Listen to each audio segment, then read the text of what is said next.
Concrete mix design करना मतलब कैसे कैसे हम लोग कंक्रीट मिक्स को डिज़ाइन करेंगे। अब इस चीज़ की थोड़ी सी बात कर लेते हैं। पहला है आर्बिट्रेरी मेथड, इसको हिंदी में बोलते हैं स्वेच्छा विधि। स्वेच्छा विधि कुछ वैसे ही हुई जैसे नॉमिनल मिक्स में हम लोगों ने किया था ना। क्या किया था कि अपने इसमें हम लोग क्या करते हैं, हालांकि वो तो तब भी ठीक था, इसमें हम लोग अपनी स्वेच्छा अनुसार मिलाते हैं।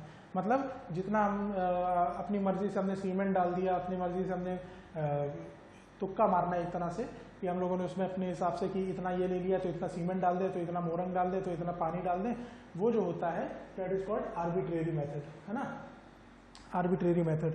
अब इसमें क्या है, अगला है ट्रायल और मैक्सिमम डेंसिटी मेथड, परख विधि।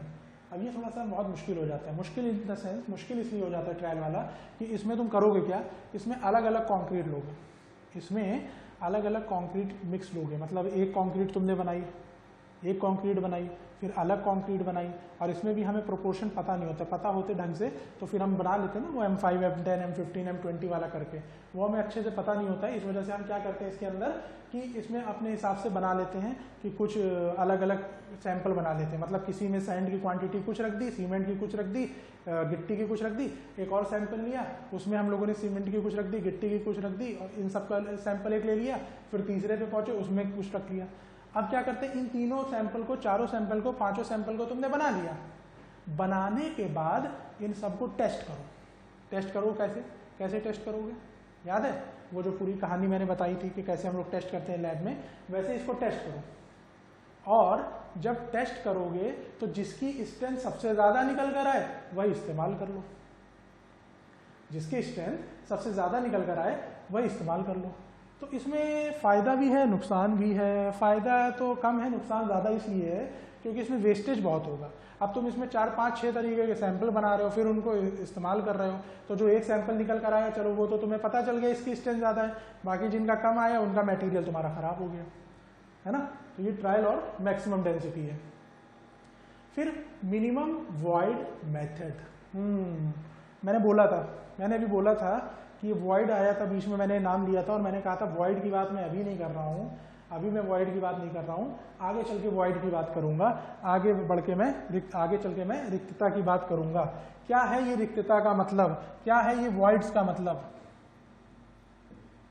वॉइड्स का मतलब क्या है। वॉइड्स का मतलब देखो क्या है कि अगर हम लोगों ने सैंड लिया और सैंड एक जगह पे रखा, सैंड हम लोगों ने, ये थोड़ा बड़ा बड़ा इसलिए बना रहा हूं ताकि सबको ढंग से दिखाई दे, ताकि एनालाइज कर पाओ, विजुअलाइज कर पाओ। ये हमारे पास सैंड है, ठीक, इसके नीचे भी सैंड के पार्टिकल हैं, बड़े बड़े सैंड के पार्टिकल हैं, मैंने रखा हुआ है,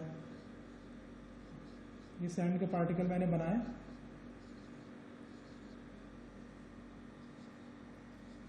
ठीक है, अब देखो सैंड से भी कहीं फाइन होता है, सैंड से भी कहीं ज्यादा फाइन होता है, मतलब कहीं ज्यादा पतला होता है, कहीं ज्यादा बारीक होता है, कहीं ज्यादा महीन होता है, कौन, सीमेंट। ठीक है, अब उसकी बात अभी बाद में करूंगा, ये मैंने बोल दिया अभी तुम्हें। अब देखो इनको ध्यान से देखो, ये जो ये सैंड मैंने रखा हुआ है, सिर्फ सैंड बनाया है मैंने, ये सैंड रखा हुआ है और इसको बड़ा ध्यान से देखो तो तुम्हें कुछ दिखाई देगा। सैंड अगर तुम देखो तो इसमें तुम्हें कुछ दिखाई देगा। क्या दिखाई देगा, क्या दिखाई देगा कि ये सैंड का एक पार्टिकल, ये सैंड का एक पार्टिकल, ये सैंड का एक पार्टिकल, ये सैंड का एक पार्टिकल, ये 4 पार्टिकल को अगर तुम ध्यान से देखो सैंड के, तो ये चारों जुड़ रहे हैं। बीच में देखो कुछ खाली जगह है, खाली जगह है बीच में, ध्यान से देखो, ये देखो तुम्हें खाली जगह दिखाई देगा, इसको मैं रेड से कर दे रहा हूं कलर। ठीक है, यहां पे भी देखो तुम्हें खाली जगह दिखेगा, मैं रेड कलर से कर दे रहा हूं। ठीक उसी तरह से तुम्हें यहां भी कुछ खाली जगह चारों के बीच में दिखाई देगी, इसको मैंने रेड से कर दिया। यहां देखो, यहां तो बहुत ज्यादा दिखाई दे रही है, इसको मैंने रेड से कर दिया। ये पता है, इन्हीं पार्टिकल्स के बीच में जो खाली जगह है, इन्हीं को हम बोलते हैं वॉइड। ये पार्टिकल के बीच में ये जो खाली जगह देख रहे हो, इन्हीं को हम बोलते हैं वॉइड्स, जो कि मिट्टी में भी होते हैं और सैंड में भी होते हैं, अलग अलग जगह पे होते हैं, सब जगह होते हैं। तो अब सवाल ये उठता है, अब मैं एक चीज और, थोड़ा सा एग्जांपल और, इन सैंड के पार्टिकल में थोड़ा और बड़ा बना के दिखा रहा हूं ताकि समझ में आ जाए कि वॉइड क्या है। ठीक, हालांकि उतने बड़े होते नहीं है, मैं तुम्हें बना के दिखा रहा हूं समझाने के लिए। तो देखते हैं, अब मैंने बड़े बड़े बना दिए, 1 2 3 4 ये है वॉइड। अब देखो ये पार्टिकल हो गए, इनके बीच में जो तुम्हें खाली जगह दिख रही है यही वॉइड्स हो गए। अब इसमें वॉइड्स क्या होंगे उनको मैं बना के तुम लोगों को अभी दिखाता हूँ। देखो ये जो रेड रेड देख रहे हो ये है वॉइड, यहाँ पे ये जो रेड रेड देख रहे हो ये है रिक्तता। रिक्त मतलब क्या होता है? खाली जगह। वॉइड मतलब होता है खाली जगह। तो खाली जगह जो इनके बीच में है ये है वॉइड्स। और ये वॉइड्स उतने ही ज्यादा होंगे जितना बड़ा इनका पार्टिकल होगा। जब ये छोटे छोटे थे, इनका साइज जब छोटा छोटा था, तो वो जो वॉइड्स थे वो बहुत छोटे छोटे थे। जैसे जैसे इनका साइज बढ़ाते जाओगे इनके वॉइड्स क्या होते जाएंगे, इनके ये रिक्त स्थान जो है वो क्या होते जाएंगे, बढ़ते जाएंगे। ठीक, तो ये सारे के सारे वॉइड है। देखो हाँ, सीमेंट जो है, अब जो तुम्हारा कोर्स एग्रीगेट होता है मतलब गिट्टी होती है वो सैंड से भी बड़ी होती है ना। तो सैंड हमने डाला, ये डाला, सीमेंट डाला। अब सवाल ये उठता है कि कौन सा कंक्रीट की क्षमता का सामर्थ्य या स्ट्रेंथ ज्यादा होगी, किस कंक्रीट की स्ट्रेंथ ज्यादा होगी, जिसमें ये वॉइड कम है उनमें या जिनमें ये वॉइड ज्यादा है उनमें, दोनों में से किसमें? सोचो सभी कि जिसमें ये वॉइड कम है उनकी स्ट्रेंथ ज्यादा होगी या जिनमें ये वॉइड ज्यादा है या कम है, किसमें ज्यादा होनी चाहिए? चलो देखते हैं। मान लो अगर ये खाली जगह ऐसे छूटी रह गई, इनमें कुछ नहीं भरा हुआ, अगर इनमें ये खाली जगह जो देख रहे हो ये छूटी रह गई, इनमें हमने कुछ भरा ही नहीं, तो ये खोखली रह जाएंगी। और जब तुम घर बना दोगे, जब कंक्रीट का इस्तेमाल कर लोगे, तो ये जगह वैसे ही खाली छूट जाएंगी। और जगह खाली छूट जाएंगी तो ये जब घर जैसे बना रहेगा तो वो खाली जगह छूटी रहेगी, जो कि तुम्हारे उसमें क्या करेगी, स्ट्रेंथ को कम करेगी, स्ट्रेंथ को घटाएगी। अब पूरी कंक्रीट तुम्हारी भरी थी, तुमने थोड़ी थोड़ी सी जगह तुमने वॉइड्स उसमें छोड़े हुए हैं, तो वॉइड्स की छूटने की वजह से ही उसके अंदर थोड़ा सा श्रिंकेज भी आ जाएगा, सिकुड़न भी आ जाएगी, और उसकी स्ट्रेंथ पे भी काफी हद तक फर्क पड़ेगा। क्योंकि ये एक दो वॉइड की बात नहीं है, इसमें अनगिनत वॉइड होंगे जो हमें दिखाई भी नहीं दे रहे हैं, उनके साथ यही कहानी पूरी हो रही है। तो हमें करना क्या है कि इन वॉइड्स को भर देना है, भरे होने चाहिए वॉइड। अब भरे होने चाहिए वॉइड का मतलब मेरा ये हो गया, भरे होने चाहिए वॉइड का मतलब मेरा ये हो गया कि अब हमें ध्यान से देखना है कि सबसे ज्यादा जो साइज था वो किसका था? सबसे ज्यादा था कोर्स एग्रीगेट का साइज था ना, मोटे मिलावे का। तो देखो अब मैं बना रहा हूं, ये हम लोगों ने कोर्स एग्रीगेट बनाया, मोटे मिलावे का साइज सबसे ज्यादा रखा। ठीक, अब जो इनके बीच में वॉइड है, जो इनके बीच में वॉइड बच रहे हैं, जो इनके बीच में खाली जगह बच रही है, उसमें क्या करो कि उससे थोड़ा छोटा जो होता है उसे मिला दो। उससे थोड़ा छोटा क्या होता है? गिट्टी से थोड़ा छोटा होता है सैंड, बालू है। तो बालू थोड़ी छोटी होती है, तो अब बालू मिला दो बची हुई जगह पे। तो इसमें क्या करो, बालू मिला दो, यहाँ पे क्या करो, बालू मिला दो। ठीक, तो गिट्टी के बीच में जो जगह बची थी वो तो तुमने सैंड पहले मिला दिया, ठीक है, लेकिन अब जो तुम्हें जगह बची दिख रही है, जो अभी भी दिख रही है, उसमें थोड़ी सैंड और मिला दो, तो वो वॉइड भर जाएंगे। अब वॉइड अब मैं अलग से सैंड का बना रहा हूँ। सैंड में क्या हो रहा होगा कि सैंड का साइज हालांकि उससे छोटा है, लेकिन सैंड के बीच में जो पार्टिकल होंगे उनके बीच में भी तो थोड़ी जगह रह जाएगी। हालांकि उसका साइज कम होगा गिट्टी से, लेकिन सैंड के बीच में भी तो थोड़ी सी जगह रह जाएगी। कौन सी जगह? देखो ये वाली। कौन सी जगह की बात कर रहा हूँ? इस वाली जगह की बात कर रहा हूँ, ये इन सारी जगहों की बात कर रहा हूँ। तो इन जगहों पे क्या करना है कि अब सैंड तो खुद नहीं जा सकता इसमें, क्योंकि वो बड़ा है। इन वॉइड से, इन खाली जगहों से, इन रिक्त जगहों से वो सैंड का साइज जो है वो बड़ा है, तो बड़ा है, और ये वॉइड जो है वो उसका आकार छोटा है। तो इस छोटे में सैंड नहीं जा सकता, ना ही गिट्टी जा सकती, क्योंकि ये दोनों बड़े हैं। तो अब हमें कुछ ऐसा चाहिए जो इससे छोटा हो, वही इसमें जा सकता है। और इससे छोटा क्या है कंक्रीट में? सीमेंट। इससे छोटा क्या है कंक्रीट में? सीमेंट। तो सीमेंट हम लोग इसमें डाल सकते हैं, और सीमेंट डाल देंगे तो वो वॉइड्स की मात्रा और कम हो जाएगी। और सीमेंट डालने, सीमेंट की भी मात्रा और बढ़ा दो, ढंग से बढ़ा दो, क्योंकि सीमेंट बहुत फाइन होता है, फिर उसमें वॉइड्स के चांसेस जो हैं वो बहुत कम होते हैं। सीमेंट में वॉइड के चांसेस जो होंगे वो बहुत कम होंगे। इस वजह से फिर उसमें वॉइड की जो चांसेस होते हैं, प्रोबेबिलिटी होती है, वो काफी कम हो जाती है। सही है। अच्छा, तो अब इसमें ये तो मैंने पूरी कहानी तुम लोगों को बता दी कि क्या क्या हो रहा था। अब इसमें होता क्या है एक्चुअली, इस मेथड में होता क्या है कि सबसे ज्यादा स्ट्रेंथ किसकी होगी? जिसके अंदर वॉइड सबसे कम होंगे। वॉइड मैंने बोल दिया क्या होता है वॉइड। वॉइड जो खाली जगह रह जाती है पार्टिकल्स के बीच में उन्हें वॉइड कहते हैं, उन्हीं को कहते हैं हम लोग क्या वॉइड कहते हैं या रिक्त बोलते हैं। ठीक, अब जिसमें वॉइड सबसे कम होंगे उनकी स्ट्रेंथ उतनी ही ज़्यादा होगी, जिसमें वॉइड सब जितने कम होंगे उनकी स्ट्रेंथ उतनी ही ज़्यादा होगी। ठीक, तो हम लोग क्या करते हैं कि कई सारे सैंपल जैसे इसमें बनाए थे ऐसे इसमें भी सैंपल बना के चेक कर लेते हैं, और सैंपल बना के चेक करो जिसके अंदर वॉइड सबसे कम हो उसकी स्ट्रेंथ सबसे ज़्यादा, उसका इस्तेमाल हम लोग कंक्रीट की तरह कर लेते हैं। फिर भी इसका नुकसान फिर से वही है, इसका नुकसान फिर से वही है, क्योंकि अब तुम 2-3 सैंपल अगर बनाओगे ये चेक करने के लिए कि वॉइड किसमें सबसे कम है तो मामला गड़बड़ा जाएगा, है ना।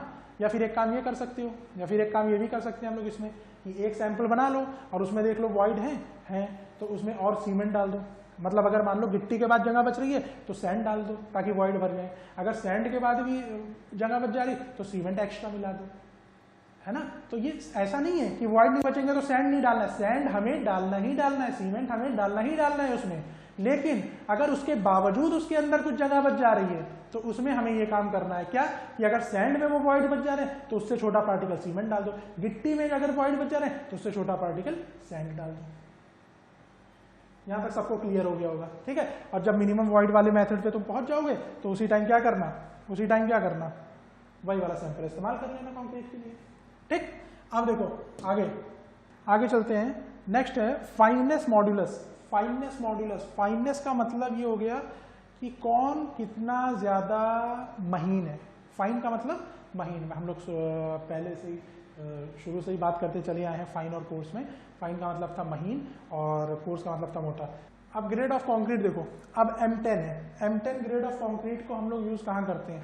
अब सवाल उठता है M10 का रेशियो क्या था, याद है M10 का रेशियो क्या था, देख लो भाई पीछे देख लो जाके, M10 का रेशियो क्या था 136।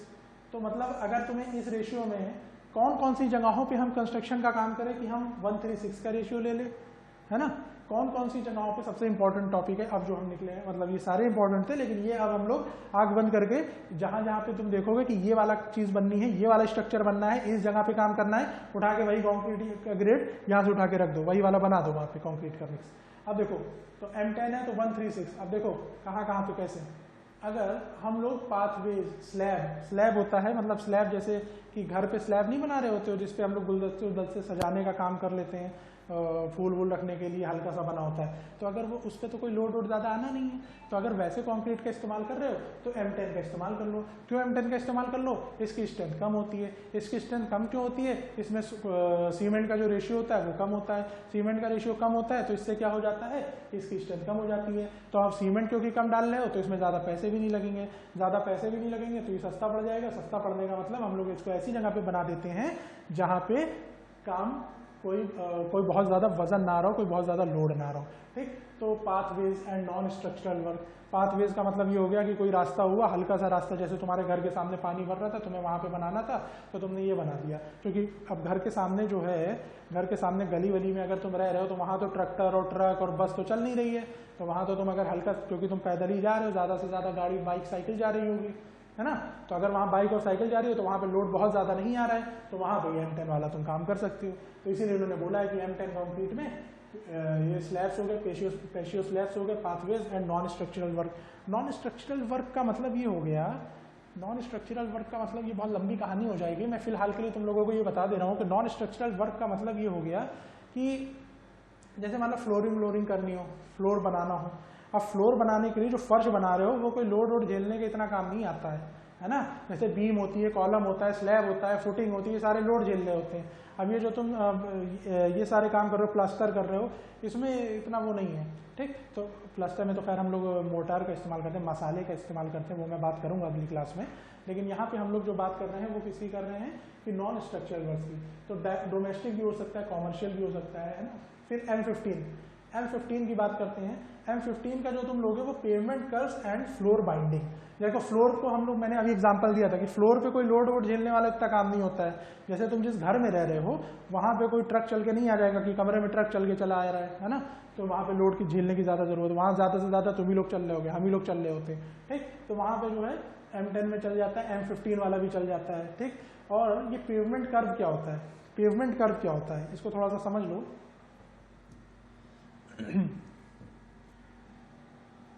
मान लो ये रोड गई है, सड़क गई है,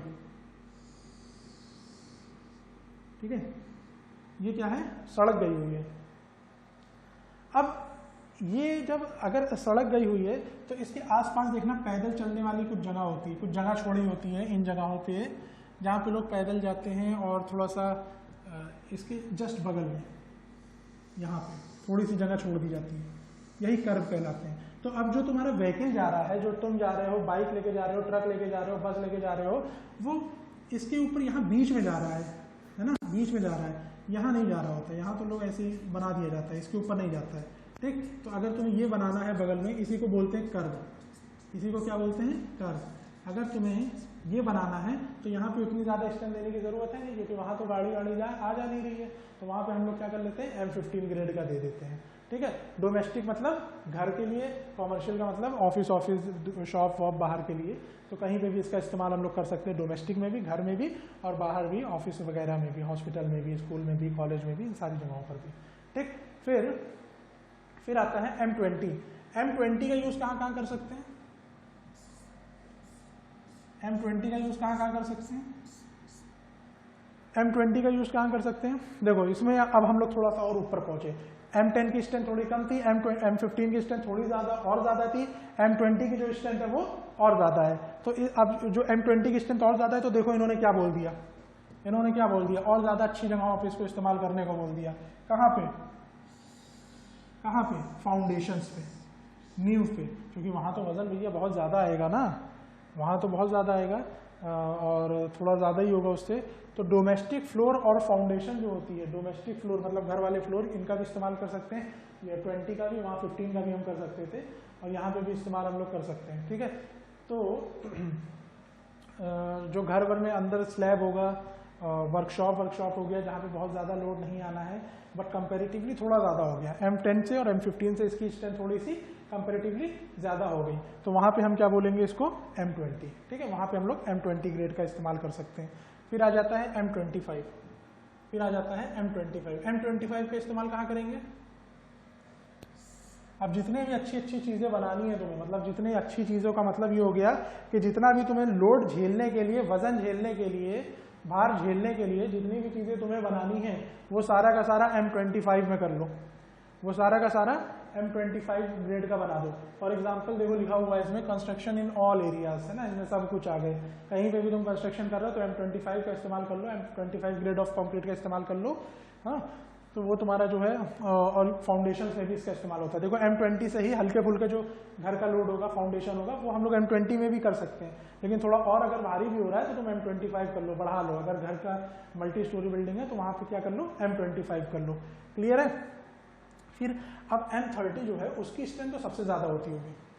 M30 की अगर हम बात करें तो कंपैरेटिवली M25 से, M20 से, M15 से, M10 से, M5 से इसकी स्ट्रेंथ सबसे ज़्यादा होगी, ठीक है। तो इसकी स्ट्रेंथ सबसे ज़्यादा होनी है, तो इसकी स्ट्रेंथ देखो इन्होंने कहाँ पे बताई है, सबसे ज़्यादा जहाँ लोड आता है वहाँ की बात कर ली इन्होंने। सबसे ज़्यादा लोड कहाँ पर आता है, सबसे ज़्यादा लोड कहाँ पर आता है, पाथवेज एंड रोडवेज। अब अभी तो मैंने कर्व की बात की थी, कर्व मतलब सड़क के किनारे जो दिए हुए थे, यहाँ पे कहाँ चला गया, हाँ, अभी हम लोगों ने कर्व की बात की थी। अब हम बात किसकी कर रहे हैं, मेन रोड की, जहाँ पे सारे के सारे व्हीकल्स क्रॉस कर रहे हैं, जहाँ पे सारे के सारे व्हीकल्स पास कर रहे हैं, ठीक है। तो जहाँ पे सारे के सारे व्हीकल्स पास करेंगे, उसको हम लोग, वहाँ पे हम लोग क्या कर देंगे, M30 ग्रेड ऑफ कंक्रीट का इस्तेमाल कर लेंगे, क्लियर। यहाँ पे हम लोग M30 ग्रेड ऑफ कंक्रीट का इस्तेमाल कर लेंगे।